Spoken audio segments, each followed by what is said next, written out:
weakling! Damn I can it! still fight!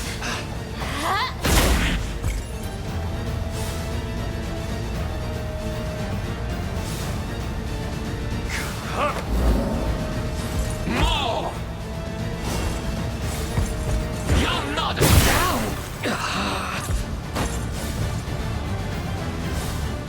I'll help. Steady. You've got this!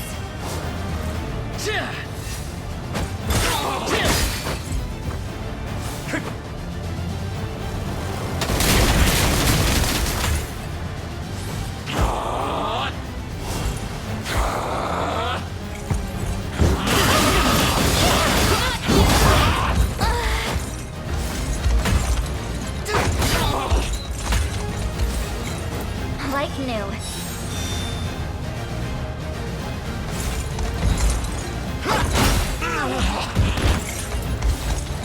I'll help. Good.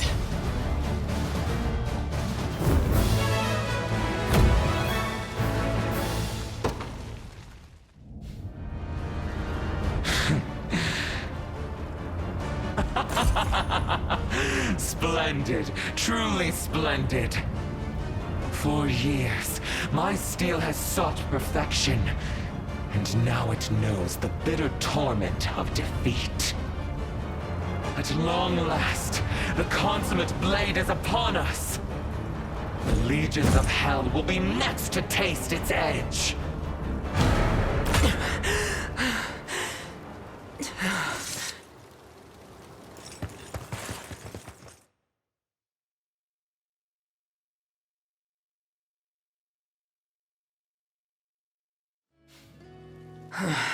Thanks.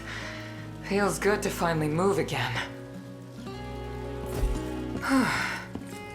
Whole body's screaming in pain, though. Damned spirit has no respect. But he's gone now, thanks to you. Burning in eternal flames like he deserves. Would you care to explain? You were almost a different person entirely for a time there. Not the prettiest story, but sure. He was an ancestor of mine. One of the finest swordsmen in the land in his day. Still is, by my count. It all went to his head, though. He searched for years for someone to pass his mastery down to, but nobody could handle it. So, he started spreading his seed instead, hoping someone would bear him a worthy son. But a cruel man makes a cruel father. He put his kids through such brutal training, most of them died in the process. Not that he cared. He kept making heirs to replace the fallen, and tossed aside any woman whose blood was too weak. They say some of those mothers even went mad from the grief. How horrible. But those women weren't going down without a fight. Gave their lives to curse the man for the rest of time. Wasn't long before his lungs started failing him, and no matter how hard he tried, he couldn't sire the son he so badly wanted. Sounds like he was staring death in the face. Maybe, but the old bastard wasn't kicking the bucket before he tried one last thing. Some kind of unholy sorcery that let him inhabit the bodies of his descendants, keep perfecting his sword work through their eyes. Something akin to Zenoira's magics, perhaps. Couldn't say. But I know one thing for sure. He wasn't from Fevrith. And now, you put him and his damn curse to rest for good. Don't know how I can ever pay that back, but I'm gonna try. Let me come with you. Are you certain? That was the promise, wasn't it? Besides, I already got what I wanted out of this place. A guy as tough as you will have no trouble putting me to work. We'll more than welcome it, Amalia. Oh, but there's one little thing I should warn you about. Which is? Well, just look at me. Woman my size eats as much as 5 men. I hope that's not a problem. Sounds like I'll be on double cooking duty then.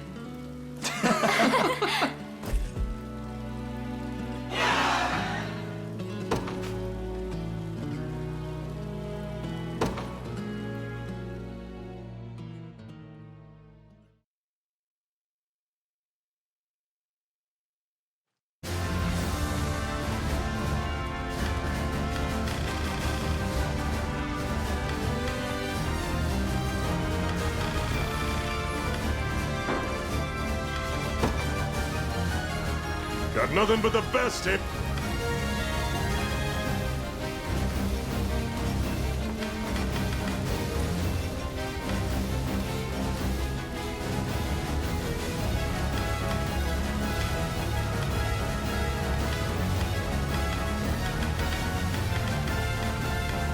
You.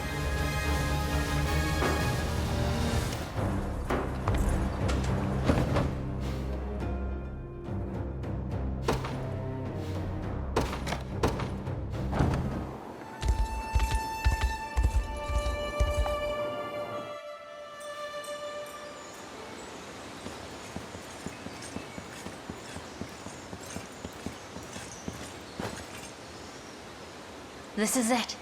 The same altar I saw in our texts.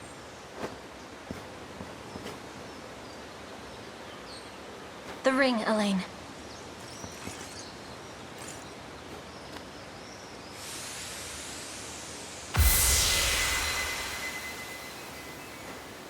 Looks like I was right. What do I do next? Come back here with the person you've chosen for the rite. Offer them the Ring of the Maiden, and you're done. That is, if they accept. Doing so should unleash the power stored deep within your own ring. But Is there more? the covenant between Unicorn and Maiden requires both sides to be of one mind and one heart. If either betrayed the pact they swear at this altar, they would face terrible consequences. At least, according to the texts. I'll have to keep that in mind. You're a little close, Rosalinda. Is there someone you're thinking of asking? Considering the risk, I'd suggest you give the ring to the person you trust most. Or the elf.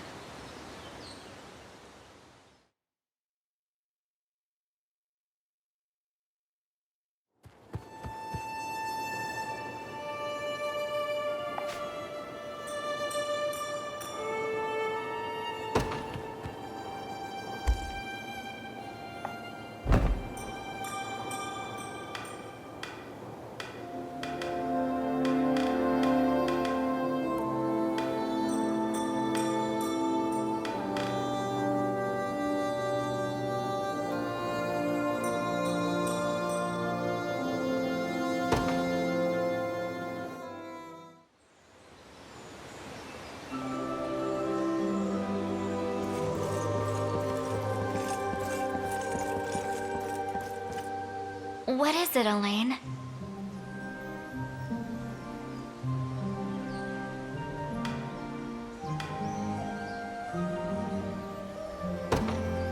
I'd like you to have the Ring of the Maiden. Isn't there someone else you'd rather give it to? Or am I just the most convenient choice? Not at all. The rite of covenant can only be performed if the two parties are of one mind and one heart. Is that true? The rings will suffer no lies. It's you, Scarlet. It's always been you.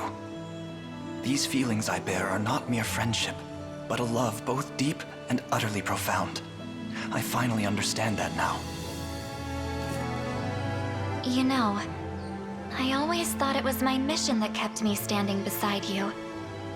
But I realized something back when we were separated. I treasure you more than I could have ever dreamt.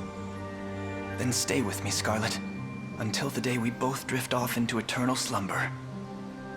Nothing in this world could make me happier.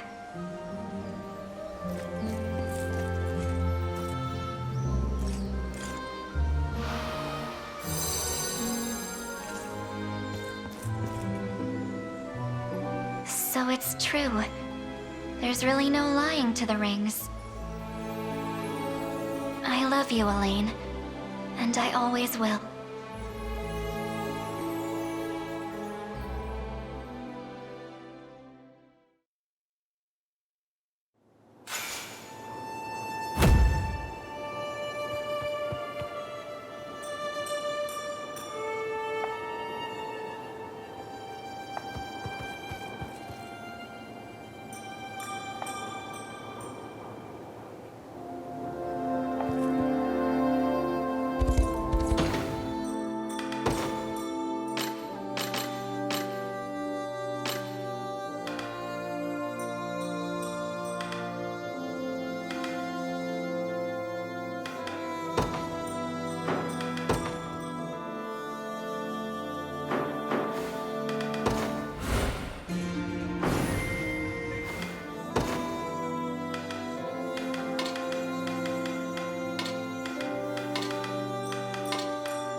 do what I can.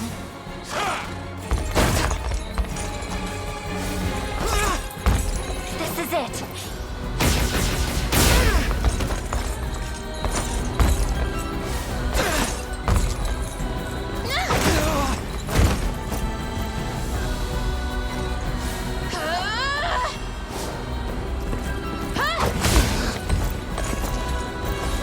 No stopping us!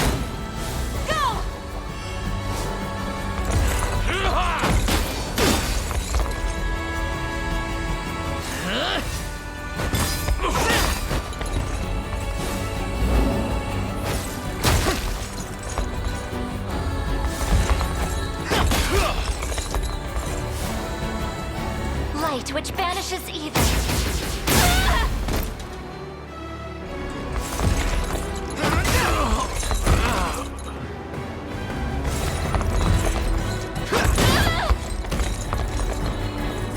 We march on!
I'll start by offering a prayer to the sanctuary.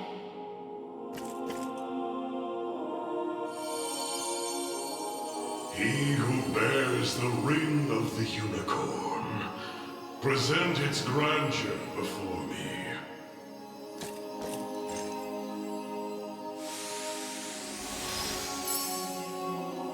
Your efforts are commendable indeed. I shall grant you my might, that Galerius's ambitions may at last be foiled. If you'll allow me a question first.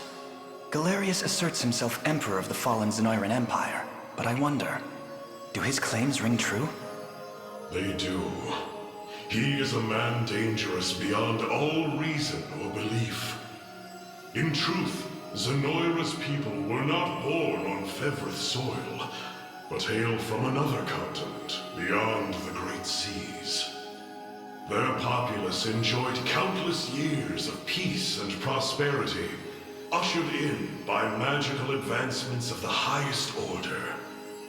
Yet, after a contested succession sparked civil war, the very magic which once enhanced their lives now stole them away instead. And by the day Galerius emerged victorious, Zenoira was naught but barren wastes, inhabited chiefly by the corpses of the damned.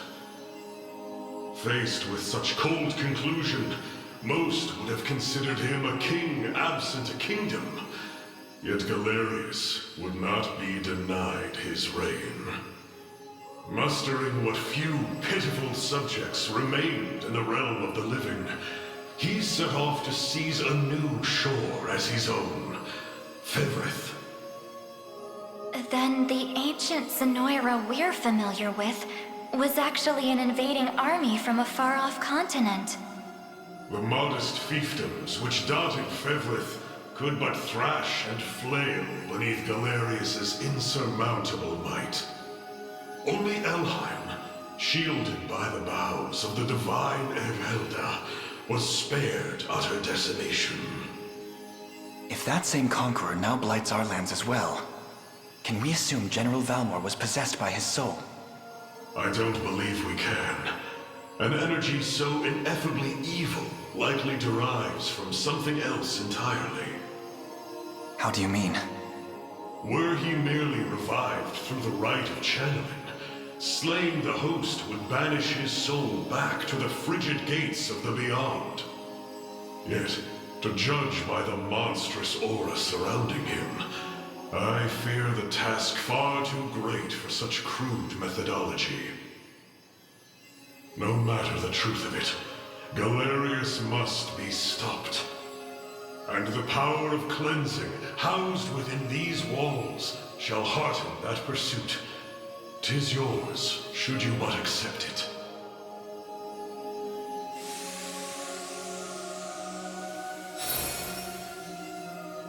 Your will is mine own, righteous Prince of Cornea. The ring's gotten stronger, Elaine. I can feel it. Ringbearer, the sanctuaries of Fevrith further seek your call.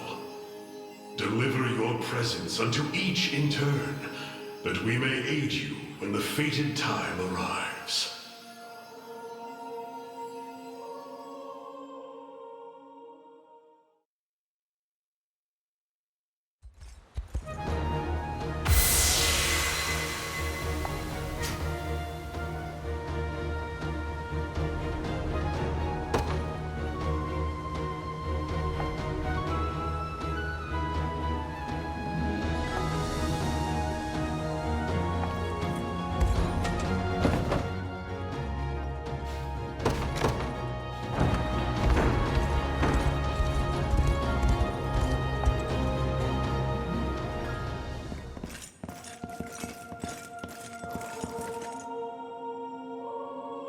I'll start by offering a prayer to this.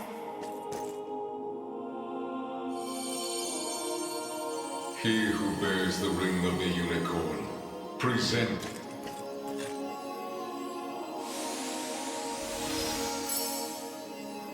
So the ring is restored at last. You have done well. If I may ask a question, you said that if we wished to match Galerius' might, we would first need to unbind the ring's power. But I wonder, why did you bid us return here after?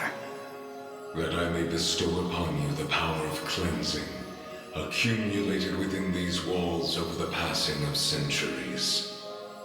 Do you imply the renewed ring is not enough to defeat him? It is not.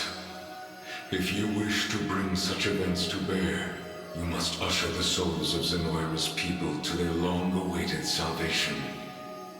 The Zenoira of old was an ancient kingdom, said to have fallen in a single cursed night. What do its denizens have to do with this? The night you allude to was that of failed ceremony, one in which they relinquished their corporeal forms.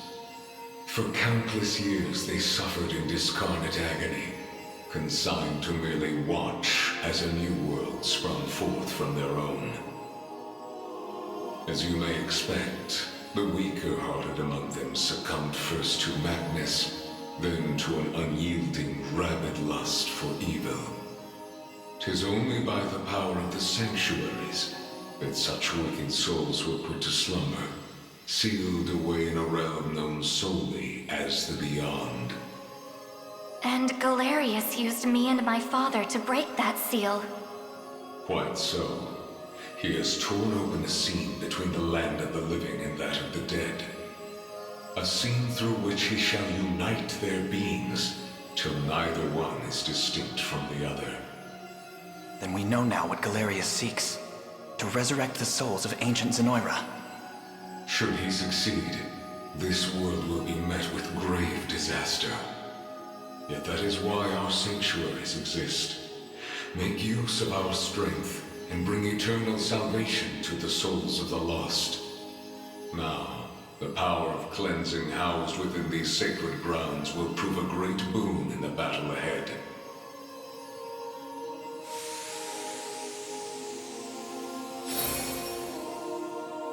Your will is mine own, righteous Prince of Cornea. The ring's gotten stronger, Elaine. I can feel it. Ringbearer, the sanctuaries of Fevrith further seek your call. Deliver your presence unto each in turn, that we may aid you when the fated time arrives.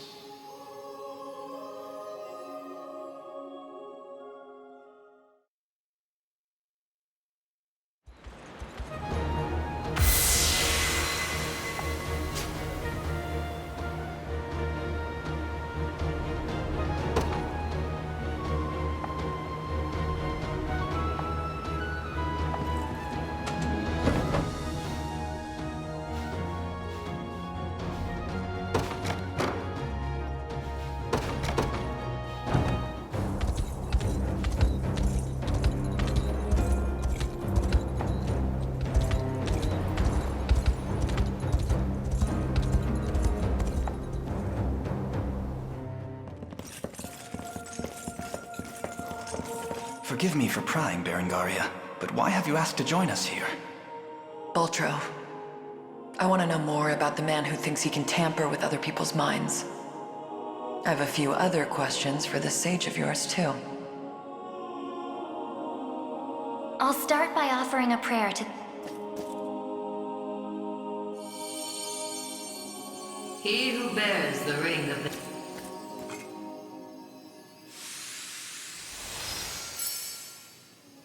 Excellent. Hope you're in the explaining mood, Sage. There's a sorcerer working with Galerius. Goes by the name Boltro. What can you tell me about him? The man was a true prodigy, if ever one has deserved the title. His aptitude for magic was, in a word, peerless.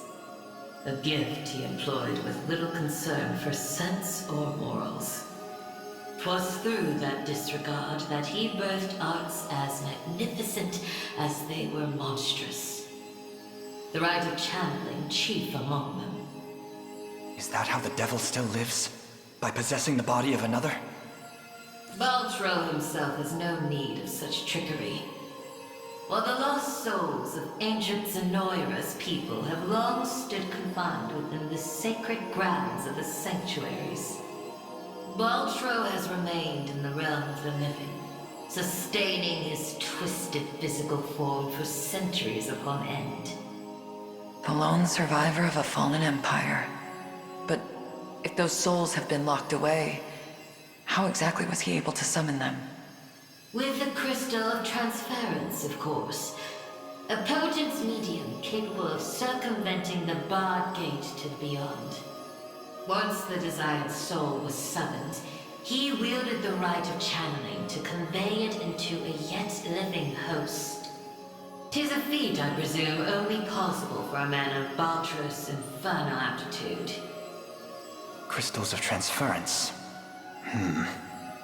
I can't say I've ever heard of them myself. I bet they're real tough to come by. Otherwise, he'd have brought back the whole damn empire by now. You make a good point. I've got one more question for you, Sage. This armor I'm wearing, it's not the only set.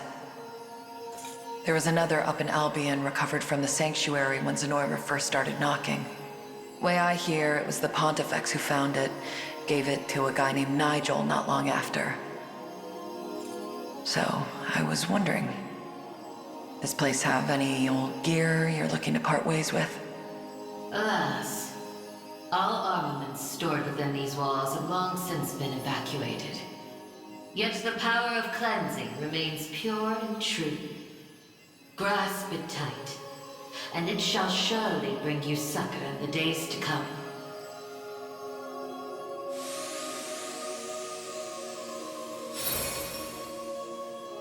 Your will is mine own, right? The ring's gotten stronger, Elaine. Ringbearer, the sanctuary, deliver your presence unto.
Apologies for asking this of you, Elaine. It's merely that I'd like to make an inquiry regarding the nature of these sanctuaries. Please, your presence is more than welcome. We'll ask the sage together. I'll start by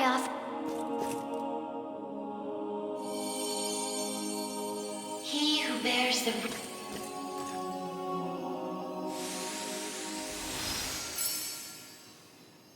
Beside you stands the Turanos of Elheim.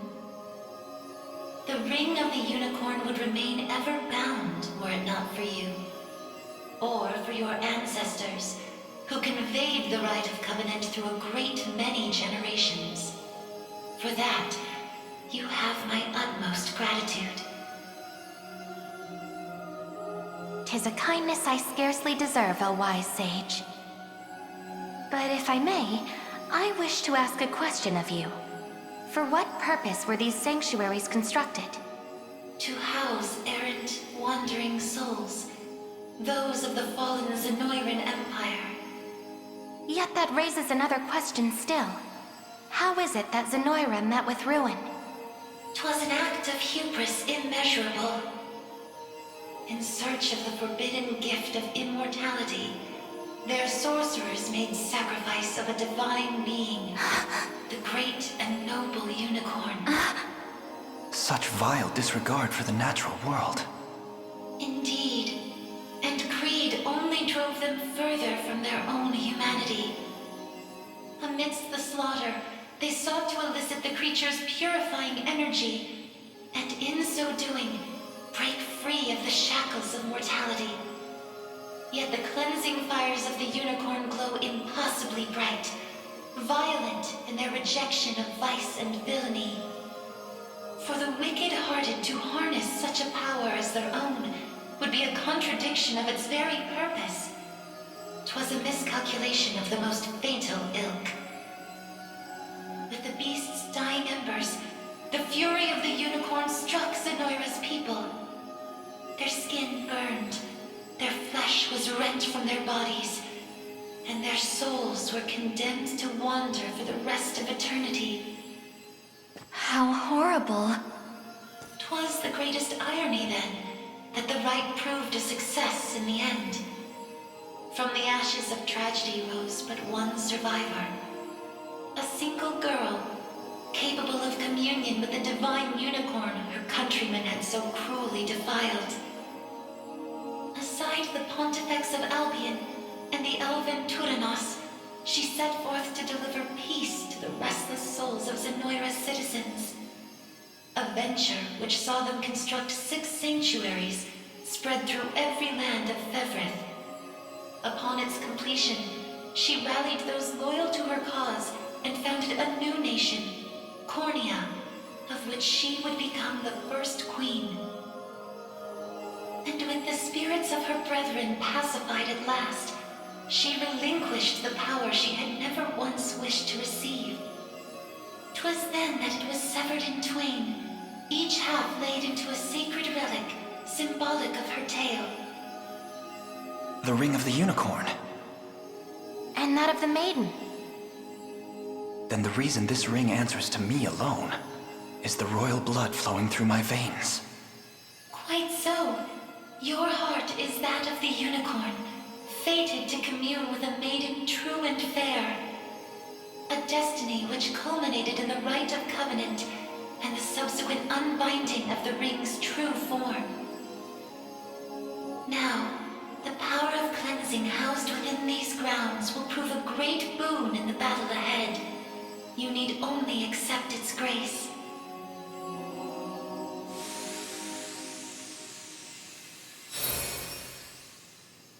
Your will is mine own, righteous prince of... The ring's gotten stronger, Elaine. Ringbearer, deliver your presence unto...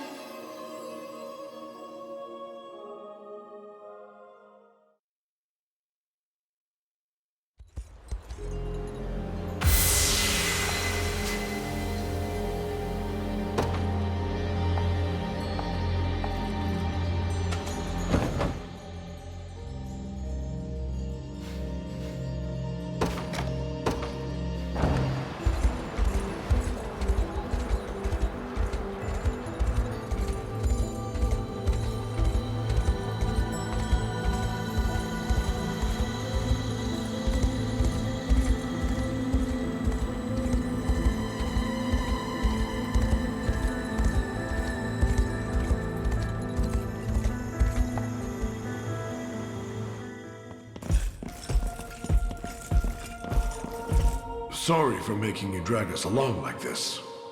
Please, there's nothing to apologize for. I take it you have a question to ask. We want to see if this sage knows anything about the blue. It's the only reason we even got in here, so... I'll start by... He who bears the...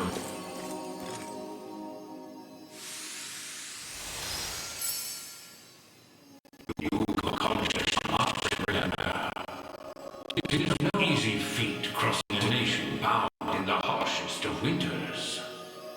I don't mean to interrupt, wise sage, but I was wondering if you could answer something for us. What exactly is the Pistorius Blue?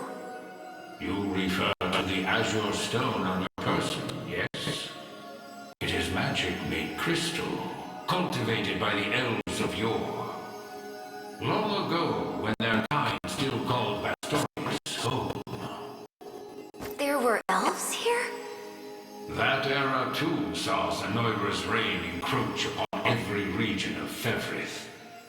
The elves to the south, secure behind Ervelda's veil, espoused neutrality and insulated themselves in the forests of Evelyn. Yet those in Bastoris did not possess such luxury. Instead, they forged a powerful crystal capable of transforming their bodies into those of colossal beasts. Astrals. But they could turn themselves back, right? Such a technique did exist, yes. Though, unfortunately, it has long been lost to the passage of time. Should have guessed as much. Still, Zenoira must have had some reason for wanting the stone so bad. Even though they didn't use their mind control to try and get it. I suspect you allude to the rite of channeling. As I understand it, Bestral physiology is far too distinct to house a human soul, making the rite a futile venture. In its place, they likely sought the crystal for its similar mastery over the hearts of your race. All in the grand hopes of bridling the same strength they failed to overcome so many years prior. Some story this thing's got. Now, we lack the time for further conversation. Allow me to imbue your ring with the power of cleansing. Use it well, and bring an end to Galerius' cruel ambitions.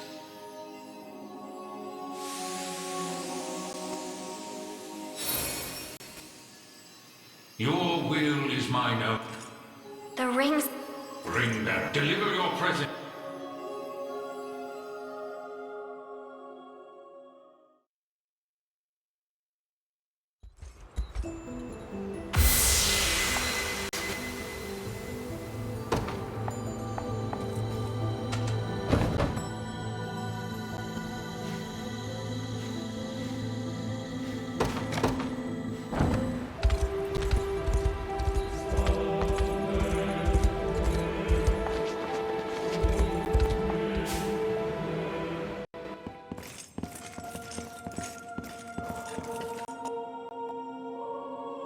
I'll start... He who bears the...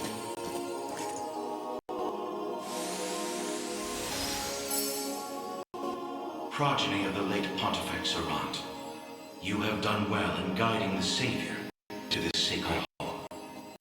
You know of me? I do. Your father, under compulsion of Baltro's magic, destroyed the seal sheltered upon these grounds. A regrettable fate indeed. Excuse me the question, wise sage. Why is it that those of the pontifical lineage are able to break the sanctuary seals? 'Tis a tale even older than the Orthodoxy itself. But that's over 800 years. Indeed. I speak ancient Zenoira and their sorcerer's quest for might beyond mortal bounds. A pursuit which brought them to Alavia and the holy power of the almighty unicorn. Enraptured by its supreme brilliance, they began to experiment, using the citizens of Albion as their subjects. In time, those experiments birthed a new race entirely. The population you know as angels. That's not possible.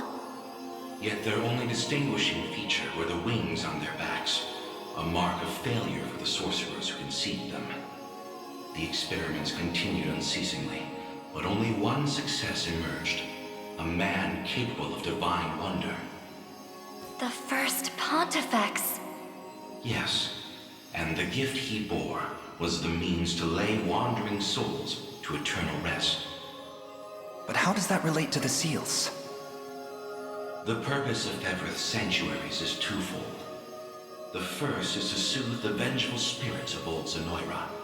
The second is to accumulate an energy most sacred, the power of cleansing. Galerius impelled your father to set loose the souls bound to the sanctum, to break its seal as you know it. In so doing, he divested these grounds of one of their vital duties. But the other, the power of cleansing housed within, still remains undefiled by wicked intent.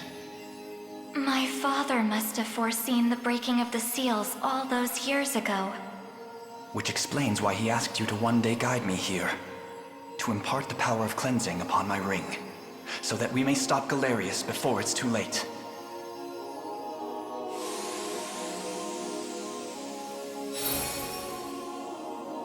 Your will is mine own, righteous Prince of Cornea.